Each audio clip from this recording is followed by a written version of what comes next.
Hello everyone, I am Mrs. Josna Meena and this is the video about the PDF 2 of Non-Trading Institutions Class 12 Bookkeeping and Accountancy.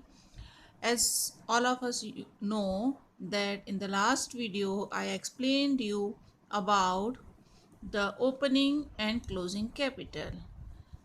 In that video, I explained how it is calculated. But today, in this video, I am going to explain about statement of affairs and how opening capital is calculated with its help. So first of all, what is statement of affairs? Statement of affairs, it is the statement just like the balance sheet, it having two sides, assets and liabilities, just like the balance sheet. As you know that there are two sides in balance sheet, left is liability and right side is asset side. With the help of this statement we can calculate the opening capital or the closing capital of the institution. जैसा कि आप सभी जानते हैं, Hindi medium के विद्यार्थियों को भी सवाल इंग्लिश में ही करना होते हैं, इसलिए इस वीडियो में हिंदी माध्यम के लिए भी समझाया जा रहा है, क्योंकि इसमें साथ में एक प्रश्न को भी हल करके बताया जाएगा। तो आज हम अवस्था विवरण के बारे में अध्ययन करेंगे। अवस्था विवरण, इसे स्टेटमेंट ऑफ अफेयर्स कहा जाता है। ये इस तरह का स्टेटमेंट है, एक ऐसा विवरण है जो बिल्कुल चिट्ठे की तरह बनाया जाता है। चिट्ठे की तरह बनाए जाने वाले इस विवरण में दो पक्ष होते हैं, एसेट साइड और लायबिलिटी साइड। जैसा बैलेंस शीट में दो साइड होती हैं और दोनों के अंतर के द्वारा इसकी सहायता से हम प्रारंभिक पूंजी अर्थात ओपनिंग कैपिटल और अंतिम पूंजी अर्थात क्लोजिंग कैपिटल को ज्ञात कर सकते हैं। आइए अब हम इसको एक प्रश्न के माध्यम से समझेंगे। Now we are going to understand it with the help of a numerical question. यहाँ पे देखिए एक न्यूमेरिकल क्वेश्चन दिया हुआ है, calculate opening capital on 1 January 2018। जैसा कि आपको पता है कि ओपनिंग कैपिटल साल के फर्स्ट डे कैलकुलेट होती है और इसमें आपको कंटेंट दिए हैं, एसेट्स लायबिलिटीज दी हुई है, building, land, cash, furniture, debtor, creditor, bank overdraft and bills payable. Now let us know how we can arrange it in the statement of affairs और how we can write it। कैसे हम इसको लिखेंगे उसको समझते हैं। तो स्टेटमेंट ऑफ अफेयर्स आपको बताया था, it is just like the balance sheet, बिल्कुल बैलेंस शीट की तरह होता है। बैलेंस शीट में दो साइड होती है, देखिए यहाँ पर फॉर्मेट बना हुआ है, left side liability side, right side asset side और दोनों तरफ अमाउंट के कॉलम है, liabilities, amount, asset and amount. तो सबसे पहले देखिए building, building is an asset, so आप यहाँ पर लिखेंगे बिल्डिंग, बिल्डिंग का अमाउंट है 40,000। The second point is land, ये देखिए लैंड भी अपनी एसेट है, प्रॉपर्टी है, लैंड को एसेट साइड में लिख देंगे, जितने भी प्रॉपर्टीज है वो सब एसेट्स में आएगी। लैंड का अमाउंट आपको दिखाई दे रहा है, land is 30,000।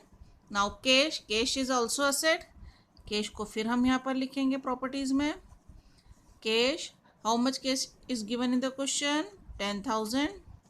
Then next is furniture, furniture भी एक एसेट है, ये भी प्रॉपर्टी है, ये देखिए ये हमने लिख दिया फर्नीचर, इसका अमाउंट दिखाई दे रहा है आपको क्वेश्चन में 15,000, ये देखिए 15,000। Next is debtors, debtor means those persons from him we have to get the amount, ऐसे लोग जिनसे हमको पैसा लेना है। तो डेटर्स ये भी हमारी प्रॉपर्टी हुई, डेटर्स का अमाउंट दिखाई दे रहा है आपको 5,000। Now creditors, what is the amount of creditors, 28,000। Creditor means those persons to whom we have to pay the amount, ऐसे लोग जिन्हें हमें पेमेंट करना है। तो यहाँ पर आप लायबिलिटीज, लायबिलिटीज मतलब उधारियाँ या पेमेंट करने वाली बातें, ये देखिए क्रेडिटर्स, कितना अमाउंट दिखाई दे रहा है क्रेडिटर्स का आपको 28,000।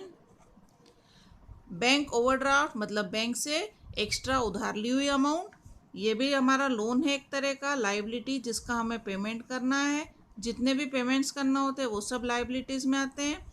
बैंक ओवरड्राफ्ट ये 12,000।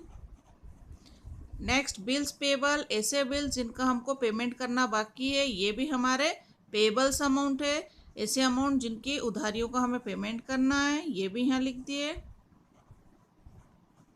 बिल्स पेबल, इसका अमाउंट दिखाई दे रहा है आपको क्वेश्चन में, देखिए 15,000। और अब देखिए सारे पॉइंट्स हम लिख चुके हैं। बिल्डिंग, लैंड, कैश, फर्नीचर, ये देखिए, ठीक है। और फिर डेटर्स, इसके बाद में लाइबिलिटीज़ में क्रेडिटर्स, बैंक ओवरड्राफ्ट और बिल्स पेबल, ये सारे हमने एसेट्स और लाइबिलिटी में अरेंज करके लिख दिए हैं। अब देखिए कि हम इससे किस तरह से ओपनिंग कैपिटल निकालेंगे। How we can calculate the opening capital by its help. तो सबसे पहले ये ध्यान रखिए, opening capital means opening assets minus opening liabilities. As all of us you know that the formula of opening capital is opening asset minus opening liability. So first of all we have to make the total of asset side. यहाँ देखिए asset side का total लगाएंगे हम सबसे पहले। ये देखिए इसका आप टोटल लगाएंगे 40,000, 30,000, 10,000, 15,000 और 5,000। देखिए कितना हो गया, 1 lakh. Same total is written in the liability side. Balancing कर रहे हैं हम यहाँ पे। बैलेंसिंग मीन्स बड़े वाले साइड के टोटल में से कम वाली साइड का टोटल माइनस करेंगे। अब आप देखिए लाइबिलिटी साइड का टोटल कितना दिखाई दे रहा है, यहाँ हम नीचे कैलकुलेट कर लेते हैं। देखिए opening capital equal to opening assets minus opening liability.